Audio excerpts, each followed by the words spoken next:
Hello साथियों, welcome back to DLP. आज हम मेंडल एक्सपेरिमेंट पढ़ेंगे जिसमें आप मेंडल के मोनोहाइब्रिड क्रॉस यानी कि एक संकर संकरण तथा डाइहाइब्रिड क्रॉस यानी कि द्विसंकर संकरण समझेंगे। पिछले वीडियो में आपने जेनेटिक्स का इंट्रो देखा था। आज हम मोनोहाइब्रिड क्रॉस और डाइहाइब्रिड क्रॉस पढ़ने से पहले कुछ बातें जान लेते हैं, जैसे कि जीन क्या होता है। जैसे कि जीन क्या होता है, जीन के बारे में देख लेते हैं। एलील क्या होता है, देख लेते हैं कि एलील क्या होता है। जीन प्रारूप क्या होता है, यानी कि जीनोटाइप क्या होता है। जीन प्रारूप क्या होता है, और देख लेते हैं लक्षण प्रारूप यानी कि फिनोटाइप क्या होता है। लक्षण प्रारूप क्या होता है, ये जानना जरूरी इसलिए है क्योंकि मेंडल के प्रयोग में इन टर्मों का प्रयोग किया गया है, तो ये शब्दावली है, इसको जानना जरूरी है। जीन, जीन क्या होता है, ये डीएनए का एक पार्ट होता है, part of DNA which represent the characters। DNA का वह भाग जो लक्षण को निरूपित करता है। तो लिख सकते हो आप, डीएनए का वह भाग जो लक्षण निरूपित करता है। क्या करता है, लक्षण को निरूपित करता है।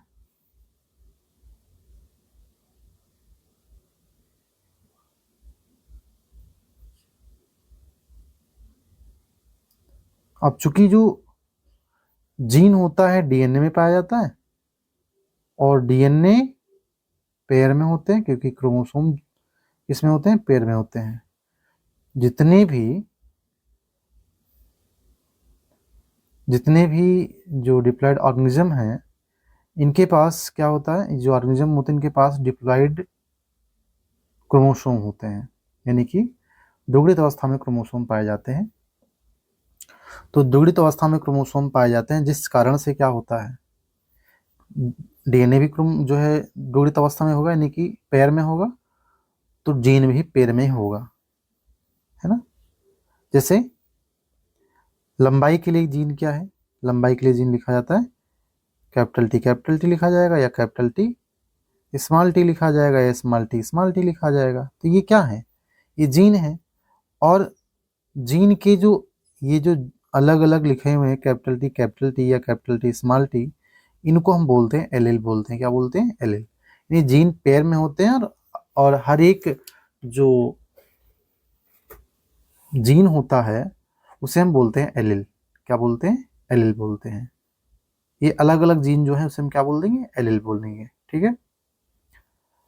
ये एलील्स हैं, और एक साथ देखो, एक साथ जो है उन्हें हम जीन कहते हैं, अलग सेपरेट भी जीन कहते हैं, लेकिन ये अलग जो हों है उनको हम एलील भी बोलते हैं। क्या बोलते हैं, एलील बोलते हैं, ठीक है। ये आपके एलील हैं, ठीक है, एलील कहते हैं। पर जीन प्रारूप क्या होता है भाई, किसी लक्षण को निरूपित करने के लिए, या जिससे भी लक्षण निरूपित होता है वो जीन प्रारूप कहलाता है। जैसे पौधे की लंबाई के लिए जीन क्या हो गया, कैपिटल टी हो गया, कैपिटल टी स्मॉल टी हो गया, स्मॉल टी हो गया। बीज के रंग के लिए क्या जीन हो गया, बताइए, कैपिटल वाई हो गया, कैपिटल वाई हो गया, स्मॉल वाई हो गया। बीज के आकार के लिए कैपिटल आर स्मॉल आर। ये सब क्या है, ये सब जीन प्रारूप है। इसके अलावा लक्षण प्रारूप, जो जीन होता है उस जीन से कौन सा लक्षण प्राप्त होता है। ये जो जीन है इस जीन से कौन सा लक्षण मिला, मतलब अगर कैपिटल टी है, कैपिटल टी स्मॉल टी है, कैपिटल टी स्मॉल टी है, तो इससे कौन से लक्षण मिले, ये होता है। तो आप जानते हो इन दोनों से जो पौधा बनता है वो प्रभावी लक्षण वाला, यानी कि लंबा बनता है, और इनसे कैसा बनता है, इससे कैसा बनता है, बौना बनता है। ऐसा क्यों होता है अभी हम आगे देखेंगे, ठीक है। तो आपको समझ में आई। जीन क्या होता है? डीएनए का, जो डीएनए होता है, डीएनए का विशेष भाग या डीएनए का वह भाग जिससे क्या होता है, लक्षण प्रदर्शित होता है, उसे हम क्या बोलते हैं? जीन बोलते हैं। वह भाग जो लक्षण प्रदर्शित करता है, क्या प्रदर्शित करता है? लक्षण को निरूपित करता है, उसे हम जीन बोलते हैं। क्या बोलते हैं? जीन बोलते हैं। बात समझ में आई? ये आपका टर्म हो गया। अब आगे हम देखते हैं मेन टॉपिक जो आपका है, मेंडल के प्रयोग। मेंडल ने जो प्रयोग किए थे, मेंडल का प्रयोग सबसे पहले हम देखते हैं monohybrid cross. Mono hybrid cross, एक संकर संकरण। अभी इसकी थ्योरी हम आपको दे देंगे, आप नोट कर लीजिएगा, पहले समझ लीजिए एक बार। मोनोहाइब्रिड क्रॉस में क्या होता है कि एक लक्षण की वंशागत की समझने के लिए जो संकरण कराया मेंडल ने, उसे हम बोलते हैं मोनोहाइब्रिड क्रॉस। और मोनोहाइब्रिड क्रॉस से दो नियम निकल के आए, एक तो मेंडल की प्रभाविता का नियम और दूसरा है युग्मक की शुद्धता का नियम। तो पहले आप जो है मेंडल्स के प्रयोग पढ़ेंगे, और जो अगला लेक्चर मिलेगा आपको, उसमें हम आपको मेंडल के तीनों नियम बताएंगे। अभी हम समझ लेते हैं मेंडल के प्रयोग, एक्सपेरिमेंट। तो मेंडल के मोनोहाइब्रिड क्रॉस किससे कराया गया? एक लक्षणों को लिया गया, जैसे पौधे की लंबाई को लेकर इसमें क्रॉस कराया गया। पौधे की लंबाई का अध्ययन किया। तो अगर आपसे कहा जाए कि ये मोनोहाइब्रिड क्रॉस क्या होता है, तो आप लिख सकते हैं, जब एक ही लक्षण का अध्ययन करने के लिए जो क्रॉस कराते हैं, जो संकरण कराते हैं, उसे मोनोहाइब्रिड क्रॉस कहते हैं। जैसे उन्होंने क्या लिया? पौधे की लंबाई, पौधे की लंबाई। इसमें क्या करते हैं? पहले शुद्ध लंबा पौधा जो था, उसका क्रॉस कराया बौने पौधे के साथ में। तो शुद्ध लंबा का अर्थ ये है कि इसके पास जो दोनों जीन होंगे, यानी जो एलिलोमार्फ होंगे, वो प्रभावी वाले हैं। और बौना तभी हो सकता है जब दोनों अप्रभावी वाले जीन हो। जैसे कि आपने इंट्रो वीडियो में देखा था, प्रभावी जीन को हम कैपिटल लेटर से लिखते हैं, अंग्रेजी के पहले अक्षर कैपिटल लेटर से, और अप्रभावी लक्षण को उसी के स्मॉल लेटर से लिखते हैं। टाल में लंबा होता है तो कैपिटल टी लिखा जाएगा, बौना का स्मॉल टी से लिख देंगे। अब जब युग्मक बनेगा, चूंकि जाहिर सी बात है इसमें युग्मक बनते समय अर्धसूत्रीय विभाजन होता है, और आधे आधे क्रोमोसोम जाएंगे इसमें, तो जीन भी आधे हो जाएंगे। यानी कि कैपिटल टी वाला युग्मक बनेगा, इसमें स्मॉल टी वाला युग्मक बनेगा। एक प्रकार का ही बनेगा, क्योंकि ये आप जानते हैं समयुग्मजीय हैं, समान प्रकार के दोनों जीन हैं। तो ये जिनका क्रॉस करवाया जा रहा है उसे हम कहते हैं पी नॉट, या जो है जनक पीढ़ी कहते हैं इसको। और ये जो गोले में लिखा है उसे हम कहते हैं युग्मक। इन दोनों का जो निषेचन होगा, अब जाहिर सी बात है, आपने पढ़ा है कि मेंडल ने जो क्रॉस कराया था, वो अपने आप जो है पहले उन्होंने विपुंसन किया, यानी कि उन्होंने क्या किया था कि जो एंड्रोसियम थे उनको हटा दिया था, जिससे क्या हुआ था कि पौधा जो बाइसेक्सुअल था, जो जिसमें दोनों उभयलिंगी पुष्प था, उसमें से केवल एक लिंग, यानी कि केवल जो गाइनोसियम है, यानी कि जो स्त्री केसर है, यानी जो कार्पेली है, वही बचा था। तो इन दोनों का जब क्रॉस होगा तो क्या बनेगा? कैपिटल टी स्मॉल टी वाला। यानी कि सारे के सारे जो पौधे होंगे कैसे होंगे? लंबे बनेंगे। ये तो जीन प्रारूप। ये जो पहली पीढ़ी मिलेगी इसे हम बोलते हैं F1 पीढ़ी बोलते हैं। क्या बोलते हैं? F1 पीढ़ी बोल देंगे। क्या बोलेंगे? F1 पीढ़ी। तो यहाँ पे सारे के सारे कैसे बनेंगे? सब के सब लंबे बनेंगे। सारे के सारे पौधे कैसे बने? लंबे, लंबा पौधा बना। तो ये F1 पीढ़ी में दोबारा कराना है स्वपरागण। स्वपरागण का अर्थ ये होता है कि जो जनक होंगे, यानी माता और पिता दोनों एक ही प्रकार के जीन वाले होंगे, यानी कि उसी के परागकण उसी पुष्प के वर्तकाल पर जाके गिरेगा, तो ये स्वपरागण होगा। यहाँ पे सेल्फिंग करानी है, स्वपरागण, यानी कि इसे बोलते हैं सेल्फिंग। कुछ भाई हमारे जो इंग्लिश मीडियम वाले देख रहे हैं वो भी देख लें। पौधे की लंबाई यानी कि प्लांट हाइट से रिलेटेड क्रॉस कराया गया। प्योर जो है, ये जो लंबा पौधा है टाल, प्योर टाल, प्योर टाल का क्रॉस कराया गया डॉर्फ के साथ में। तो क्या हुआ कि टाल प्लांट, जितने भी प्लांट थे वो सब टाल प्राप्त हुए। अब इनका सेल्फिंग कराई जाएगी। जब सेल्फिंग कराएंगे यानी कि जो मेल और फीमेल दोनों एक ही पुष्प के जो है एक ही पुष्प के होंगे, यानी कि इनका जो जीन होगा एक ही प्रकार का होगा। तो जब स्वपरागण कराएंगे तो अब इसका युग्मक बनाना है। युग्मक युग्मक बनाते समय आधे आधे क्रोमोसोम जाते हैं, यानी कि जीन भी आधे आधे जाएंगे। तो ये विषम युग्म जी, क्योंकि दोनों जीन अलग अलग प्रकार के हैं, एक डोमिनेंट वाला, एक रिसेसिव वाला, तो दो प्रकार के युग्मक बनेंगे यहाँ भी, मेल में भी और फीमेल में भी, है ना।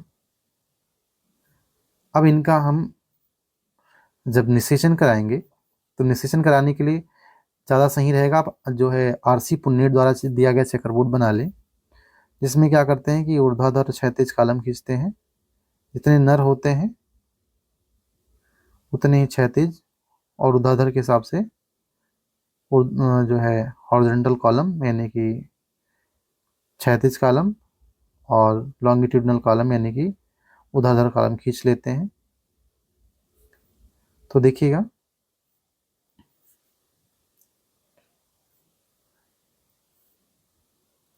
कैपिटल टी वाला, एक स्मॉल टी वाला, इसी प्रकार से इधर भी कैपिटल टी वाला और स्मॉल टी वाला। युग्मक हैं दो प्रकार के, दो प्रकार के मेल, दो प्रकार के फीमेल। अब इनका जब निषेचन होगा तो कैपिटल टी मिलेगा, कैपिटल टी। यहाँ देखिए कैपिटल टी स्मॉल टी कैसे लिखते हैं, जिस कॉलम में लिख रहे हैं उसी कॉलम के सामने देख लीजिए कौन कौन से युग्मक हैं। तो इस वाले कॉलम में यहाँ पे देखिएगा कैपिटल टी है, इधर स्मॉल टी है, तो अपन लिखेंगे कैपिटल टी स्मॉल टी। इस वाले कॉलम के सामने देखिए स्मॉल टी, इधर भी स्मॉल टी है, तो अपन क्या लिखेंगे स्मॉल टी स्मॉल टी। इन्हीं अगर आप देखो तो क्या हुआ है,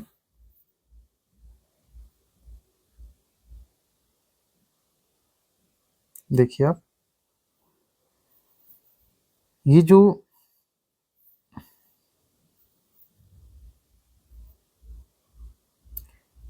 कैपिटल टी है, कैपिटल टी स्मॉल टी है, और स्मॉल टी है, ये हम देख रहे हैं जीन प्रारूप। जीन प्रारूप यानी कि जीनोटाइप, क्या देख रहे हैं, जीनोटाइप देख रहे हैं। तो ये जीनोटाइप है। जीनोटाइप का अगर रेशियो निकालें तो देखिए टोटल 4 बने हैं। 4 में एक कैपिटल टी स्मॉल टी वाला है, और दो कैपिटल कैपिटल टी वाला एक है, और दो कैपिटल टी स्मॉल टी वाला है, और एक ही है कैपिटल स्मॉल टी वाला। इनका रेशियो निकालोगे तो क्या आएगा, 1:2:1 आएगा, है ना। अगर बात करें हम लक्षण प्रारूप की, तो लक्षण प्रारूप अगर देखा जाए तो लक्षण प्रारूप जो कैपिटल टी वाला है और कैपिटल टी स्मॉल टी वाला है, ये दोनों को दोनों लंबे पौधे बने। ये लंबे पौधे 3 हैं 4 में, जबकि बौने पौधे अगर देखा जाए तो स्मॉल टी वाला बनेगा, यानी एक बनेगा। अब यहाँ से कुछ बातें देखो, अगर अनुपात देखा जाए तो 3:1, लंबा और बौना का अनुपात कितना आ गया, 3:1 आ गया। यहाँ पे कुछ बातें देखो, जरा समझो, समझिए। देखिए जो पहली पीढ़ी बनी F1 पीढ़ी, F1 पीढ़ी में सारे के सारे पौधे लंबे थे, जबकि जनक कैसे थे? जनक बौने भी थे। तो बौना लक्षण कहाँ गया? बौना लक्षण छुप गया, स्मैलिटी वाला जीन जो था उसका लक्षण दिखा नहीं। इसका मतलब क्या है? जो प्रभावी जीन होता है वो अपने लक्षण को दर्शाता है। प्रभावी जीन अपने लक्षण को दर्शाता है। प्रभावी जीन की उपस्थिति में अप्रभावी जीन के लक्षण प्रदर्शित नहीं होते हैं। इसी को कहा गया आगे चल के प्रभाविता का नियम, या एक सेंटेंस है कि प्रभावी जीन ही अपने लक्षण को प्रदर्शित करते हैं विषम युग्मी अवस्था में।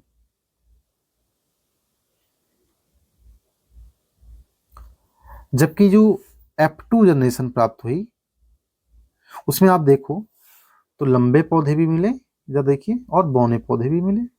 जनक के समान संतति आ गई। देखो 75% लंबे बनते हैं और 25% कैसे बनते हैं? बौने बनते हैं।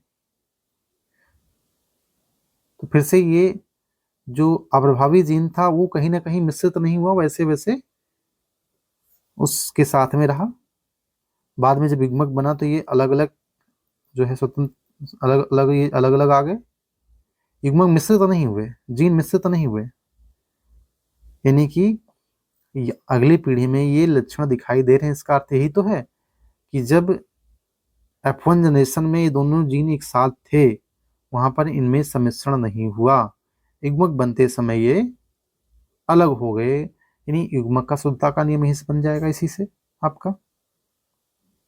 संभवतः बात समझ में आ रही होगी। तो ये मोनोहैबिट क्रॉस हुआ, आप नोट कर सकते हैं इसको।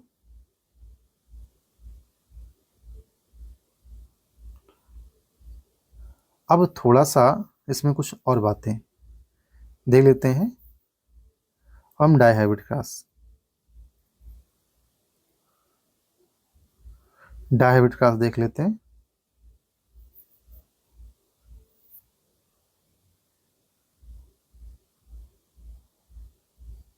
देखो भैया, डायहैबिट क्रॉस यानी द्विसंकर संकरण। डाई हाइब्रिड क्रॉस यानी कि द्वि संकर संकरण, है ना? द्विसंकर संकरण। देखिएगा द्विसंकर संकरण क्या है? जब दो लक्षणों को अध्ययन करना होता तो डायहैब्रिड क्रॉस कराया जाता है। द्विसंकर संकरण में क्या होता है? दो लक्षणों का अध्ययन करना है। मेंडल ने क्या किया? शुद्ध गोल और पीला बीज वाले पौधे का क्रॉस कराया, किससे? झुर्रीदार हरा वाले बीज से। झुर्रीदार हरा। शुद्ध गोल पीला का अर्थ ये है कि यहाँ पे जो जीन हैं वो दोनों प्रभावी वाले एक जैसे होंगे, यानी प्रभावी वाले जीन होंगे दोनों के दोनों। गोल यानी कि कैपिटल आर होगा, दोनों एक ही आर होता तब भी गोल रहता, लेकिन शुद्ध गोल होने का मतलब दोनों कैपिटल आर होंगे। और कैपिटल वाई, ऐसे इसी प्रकार से स्मॉल आर कैपिटल वाई। यहाँ पे क्यों लिखा गया भैया ऐसा? हमने भी बताया था आपको कि एक कंजर्वेशन लिया गया, एक मतलब मानक लिया गया कि जो प्रभावी जीन होगा उसको कैपिटल लेटर से लिखा जाएगा, वो जो अंग्रेजी में उसका नाम होगा उसी के पहले अक्षर से। जैसे राउंड जो होता है, गोल जो होता है, वो प्रभावी लक्षण है, तो आर कैपिटल आर लिया गया गोल के लिए। जबकि जो अप्रभावी लक्षण है रिंकल्ड यानी कि झुर्रीदार, उसके लिए स्मॉल आर ले लिया गया।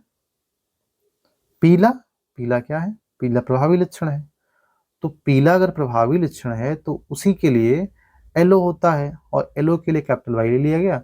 और जबकि हरा अप्रभावी लक्षण है तो उसके लिए स्मॉल वाई ले लिया गया। अब इनका क्रॉस कराया जाए। अब चूंकि ये एक ही प्रकार के जीन हैं तो जब अर्धसूत्री विभाजन होगा तो दोनों लक्षणों के जो जीन हैं एक एक करके जाएंगे, यानी कैपिटल आर कैपिटल वाई जाएगा। जितने युग्मक बनेंगे सब इसी प्रकार के युग्मक बनेंगे। यहाँ पे स्मॉल आर स्मॉल वाई वाला बनेगा। तो ये पी नॉट जनरेशन है।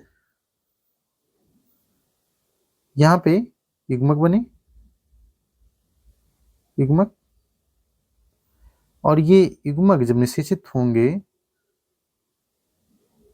ये युग्मक जब निषेचित होंगे तो क्या बनाएंगे बताइए? Capital R small R capital Y small Y.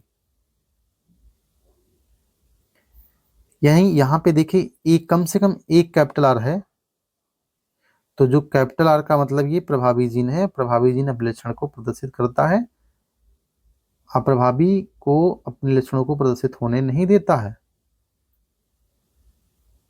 तो यहाँ पे सारे के सारे जो बीज बनेंगे वो कैसे बनेंगे? गोल और पीले वाले, गोल पीला। यानी पहली जो पीढ़ी प्राप्त होगी, F1 जनरेशन जो प्राप्त होगी, उसके सभी के सभी बीज कैसे होंगे? गोल पीले होंगे। अब इनकी सेल्फिंग कराई जाए। क्या कराया जाए? सेल्फिंग, स्वपरागण कराया जाए। इनका कराया जाए स्वपरागण, स्वपरागण। अगर सेल्फिंग कराया जाए, सेल्फिंग कराया जाए, इसका अर्थ ये है कि मेल और फीमेल जो परागकोश में परागकण बनेंगे, नरयुग्मक बनेंगे उसके अंदर, उसका और अंडकोश जो होगा, सॉरी, जो अंडाशय होगा, अंडाशय के अंदर जो अंड कोशिका बनेगी, उन दोनों का युग्मक एक जैसा होगा, यानी कि उन दोनों का जीन एक जैसा होगा। अब यहाँ पे युग्मक बनाने की बात है, थोड़ा सा देख लीजिए। अगर विषम युग्मता है, जो जीन प्रारूप है उसमें विषम युग्मता है, जितने प्रकार के विषम युग्मता उसी प्रकार के उतनी बार उसको लिख दीजिए। यहाँ पे capital R capital small R 2 बार है, यानी कि विषम युग्मता यहाँ पर एक है, तो आप इसको पहले लिख दीजिए 2 बार इसको। इसके बाद कैपिटल आर स्मॉल वाई, ये भी 2 बार है, तो इसको भी 2 बार आप लिख दीजिए। तो एक बार अब इसको लिखिए capital R capital Y capital R small Y small R capital Y और स्मॉल आर स्मॉल वाई। ये आपके 4 प्रकार के युग्मक बन गए, है ना। थोड़ा सा युग्मक बनाना भी सीख लीजिए, किस प्रकार से बनाए जाते हैं। एक और समझा देते हैं आपको। इसे लिखा capital A small A capital B. तो यहाँ पे पहला जो जीन है वो 2 प्रकार का, तो 2 बार लिखिए इसको। आगे वाला भी 2 प्रकार का, चलिए हम एक ही प्रकार कर देते हैं। ये एक ही प्रकार का तो एक बार लिखा जाएगा। जैसे कितने प्रकार बनेंगे? Capital A capital B small A capital B. समझ रहे हैं? तो ये युग्मक बनाने का तरीका होता है, किस प्रकार से युग्मक बनाते हैं या लिखते हैं, है ना। वैसे बताया हमने आपको पिछले वीडियो में कि किस प्रकार से कितने प्रकार के युग्मक बनेंगे, निकाल सकते हैं। विषमयुग्मता देख लीजिए। यहाँ पे विषमयुग्मता कितनी है? 2 है। एक पहले वाले जीन में, एक दूसरे वाले जीन में। 2 की घात 2 हमने बताया है। 2 की घात n का है विषम युग्मता। यहाँ विषम युग्मता 2 है, तो 2 की घात 2 मतलब 4 प्रकार के युग्मक बनेंगे। कौन कौन से बनेंगे बताओ जरा भाई? कैपिटल आर कैपिटल वाई वाले बने, कैपिटल आर स्मॉल वाई वाला बना, इसके अलावा स्मॉल आर कैपिटल वाई और स्मॉल आर स्मॉल वाई। अभी आपने देखा था, नहीं देखा था?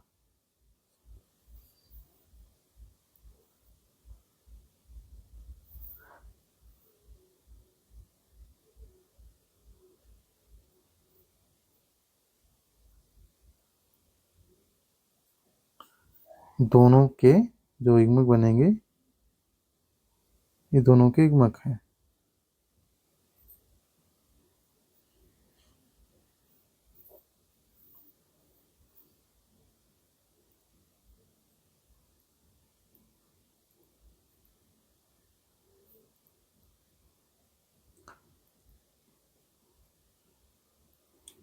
दोनों में एक ही प्रकार के युग्मक बनेंगे, 4 मतलब एक ही जैसे बनेंगे 4 प्रकार के।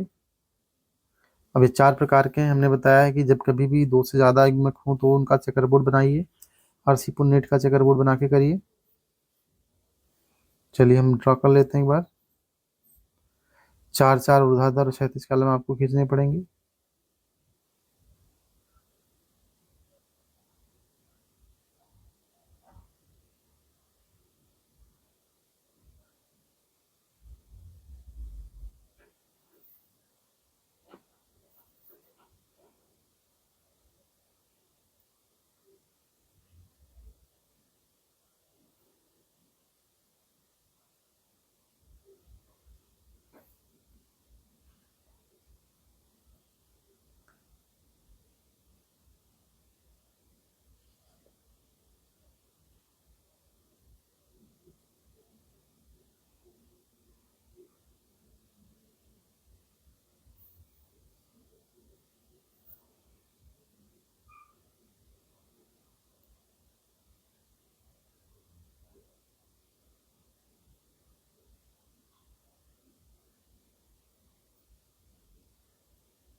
यहाँ से देख लीजिए 1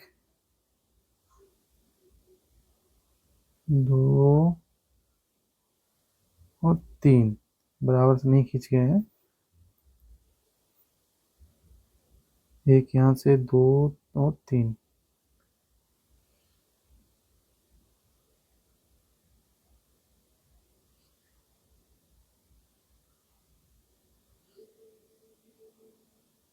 ये देख लीजिए। चलिए देखते हैं। एक उंगली दीजिए। कौन से हैं? कैपिटल आर कैपिटल वाई वाले, small R capital Y, capital are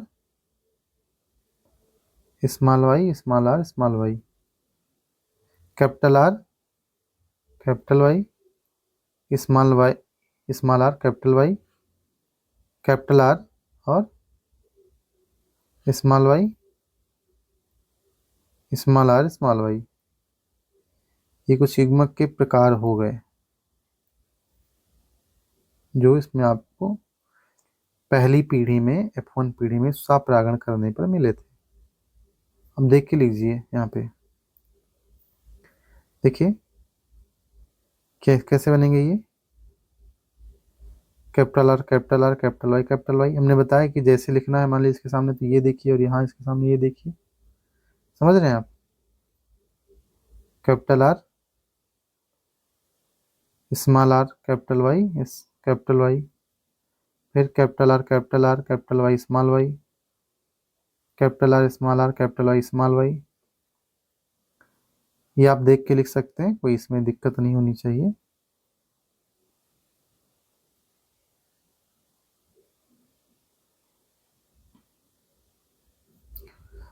ये है capital R small R capital Y small Y, small R capital Y small Y, capital R capital Y small Y, फिर capital R small R capital Y small Y, capital R small Y small Y, small R small capital R small Y small Y. यहाँ पे capital R capital Y small Y, फिर small are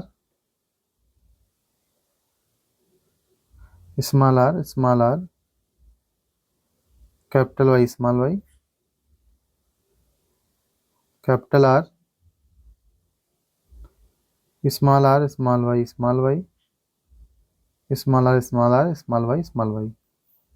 अब देखिए इसमें जो बने हैं इनको अगर आप ढूंढने लगेंगे कि कितने प्रकार के बने हैं तो जल्दी नहीं मिलेगा आपको। हम एक तरीका बताते हैं आपको। देखिए एक जो रो है ये, इस रो में जितने हैं ये एक जैसे हैं और अधिकतम यही बने हैं, है ना। विषम विभुजी, गोल और पीले। इसके अलावा आपके इधर और ये जो लाइन खींच दी हमने इसमें सब एक एक है, बाकी सभी दो दो हैं।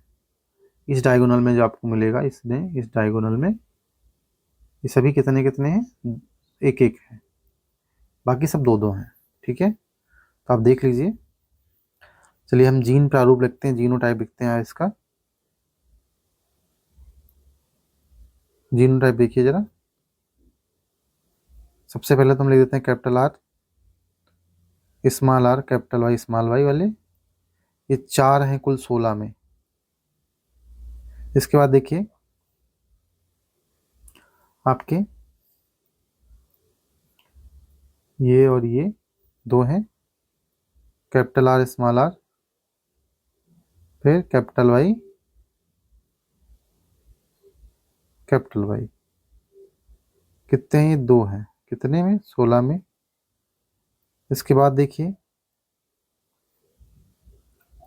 ये दोनों capital R capital Y small Y, ये भी 2 हैं 16 में। इसके बाद नीचे आ जाइए, small R capital Y small Y, ये भी 2 मिलेंगे आपको 16 में। इसके बाद कैपिटल आर स्मॉल वाई 2 मिलेंगे 16 में,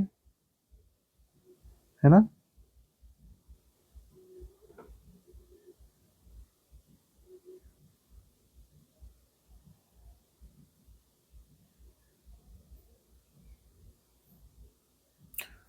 अब इसके बाद देख लीजिए, ये दोनों हो गए। अब बचे आपके केवल एक एक वाले, capital R capital R capital Y, small R capital Y, capital R small Y, और स्मॉल वाई। ये सब कितने कितने बने? ये सब एक एक है, 16 में एक है ये। देख लीजिए टोटल 16 है, 4 2 8, 4 2 6, 6 2 8, 8 2 10, 10 2 12, 12 13 14 15 और 16, ये 16 है। ये क्या बने? जीनोटाइप बने, जीन प्रारूप बने। अब फिनोटाइप की बात करते हैं। फिनोटाइप यानी कि लक्षण प्रारूप की। देखिए, ये जिसमें कम से कम एक कैपिटल आर है वो तो गोला होगा ही, ये भी गोल पीला होगा, ये भी गोल पीला होगा। तो इतने सभी जो ये इधर लिखे हैं, ये गोल और पीले होंगे। कैसे होंगे? गोल पीला। तो अपन लिखते हैं पहले गोल पीला। गोल पीला कितने हैं? 4 2 6 2 8। और इधर भी देख लीजिए गोल पीला कोई है इधर, ये गोल पीला है ना। तो 9 बने कितने इसमें? 16 में। इसके बाद देखिए, ये झुर्रीदार, ये कैसा है? झुर्रीदार पीला है। ये कैसा है? गोल हरा है। ये कैसा होगा? ये झुर्रीदार पीला। ये कैसा होगा? कैपिटल आर कम से कम एक है ना। प्रभावी जीन एक भी है तो उसका जीन वही प्रदर्शित होगा। कैसा होगा? गोल हरा। ये झुर्रीदार पीला, सॉरी झुर्रीदार हरा, पीला नहीं हरा, हरा। अब झुर्रीदार पीला देख लीजिए, झुर्रीदार पीला कितने हैं? 3 है। झुर्रीदार पीला कितने हैं? 3 है। कितने में? 16 में। इसी प्रकार से देखिए, गोल ओ गोल हरा कितने हैं? गोल हरा 2 1 3।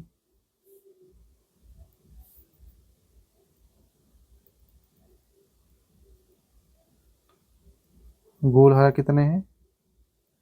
3 है 16 में। इसके अलावा बच्चा कौन? और झुर्रीदार हरा, झुर्रीदार हरा, तो ये कितने हैं? 1 है। तो इस प्रकार से ये लक्षण प्रारूप के अनुपात आ गए 9 अनुपाते 3 अनुपाते 1, 3 अनुपाते 1। ये क्या है? लक्षण प्रारूप का अनुपात है। ये कितना आया? 4 अनुपाते 2 अनुपाते 2 अनुपाते 2 अनुपाते 1 अनुपाते 1 अनुपाते 1, 4 अनुपाते 2 अनुपाते 2 अनुपाते 2 अनुपाते 2 अनुपाते 1 अनुपाते 1 अनुपाते 1 अनुपाते 1। ये आपका अनुपात है। साथ ये भी याद रखना कि कौन कितना अनुपात वाला है, ठीक है। तो ये आई थिंक आपको ये समझ में आया होगा। अब थोड़ी सी थ्योरी देख लीजिए इसकी। थ्योरी देख लीजिए इसकी थोड़ी सी, आप नोट कर लीजिएगा बाद में। देखिए मंडल के प्रयोग जो थे, मंडल के प्रयोग क्या है? ग्रेगर जॉन मेंडल ने पाइसम सटाइवम पर पौधे की ऊंचाई के लिए प्लांट के गुण का अध्ययन किया। इसके माध्यम से उन्होंने क्या किया? अनुवांशिकता, जेनेटिक्स के नियमों को समझाया। ये अपनी अंग्रेजी में लिखा हुआ है। Gregor John Mendel state a plant height in P plant through his monohybrid class experiment. This experiment help in establish the fundamental law of inheritance. Mendel का प्रयोग, इसमें कुछ स्टेप वाइज मैंने कर दिए, लिख दिए हैं। पहली बात तो पेरेंट जनरेशन। पेरेंट जनरेशन में क्या होता है, शुद्ध लंबा का क्रॉस शुद्ध बौने के साथ कराया जाता है। शुद्ध बौना लिखाने का कोई अर्थ नहीं है, ऐसे शुद्ध लंबा होना जरूरी है, क्योंकि लंबा तो कैपिटल टी स्मॉल टी वाला भी होता है। इसके बाद इनका संकरण कराया गया, क्रॉस पॉलिनेशन कराया गया, ध्यान रखिएगा, क्रॉस डिजायर पॉलिनेशन। फिर क्या हुआ, द्वितीय पीढ़ी में क्या हुआ, जो प्रथम पीढ़ी सिस्टम में क्या होगा, प्रथम पीढ़ी में सभी पौधे कैसे मिलेंगे, लंबे मिलेंगे। इसका अर्थ क्या है, बौने गुण जो है पूरी तरह अनुपस्थित है, मतलब जो अप्रभावी लक्षण है वो अनुपस्थित है। इससे सिद्ध हुआ कि जो प्रभावी लक्षण होते हैं अपने गुण को ही प्रदर्शित होने देते हैं, अप्रभावी लक्षण का गुण जो होता है वो छुपा देते हैं, नहीं प्रदर्शित होने देते हैं, है ना। It this confirm that tallness is a dominant state and darkness is the recessive trait. यानी कि आपको प्रूव करना कहा जाए, क्वेश्चन आए कि कैसे प्रूव करोगे कि डोमिनेंस जो है, टॉलरेंस जो होता है वो जो है डोमिनेंट करेक्टर है। तृतीय जो आपका द्वितीय पीढ़ी होगा, बोलते हैं उसको फिलोजेनी सेकेंड या सेकेंड फिलिए। इसमें जो पहली पीढ़ी थी उसका हम कराएंगे स्वपरागण। अब जब स्वपरागण कराते हैं तो आपने देखा 75% लंबे और 25% बौने प्राप्त होते हैं। इससे लंबे और बौने का जो अनुपात है 3:1 प्राप्त हुआ, है ना। और अभी हमने आपको उधर पढ़ाया ही था आरसी पुनेट का चेकर बोर्ड, तो वो सब आप इसमें नोट बना के बना लीजिएगा, ठीक है।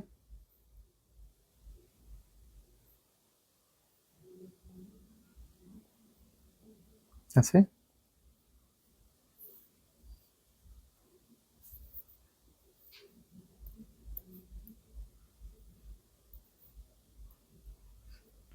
Capital T capital T capital T small T capital T small T small T small T, gene type वगैरह सारा लिखा हुआ है।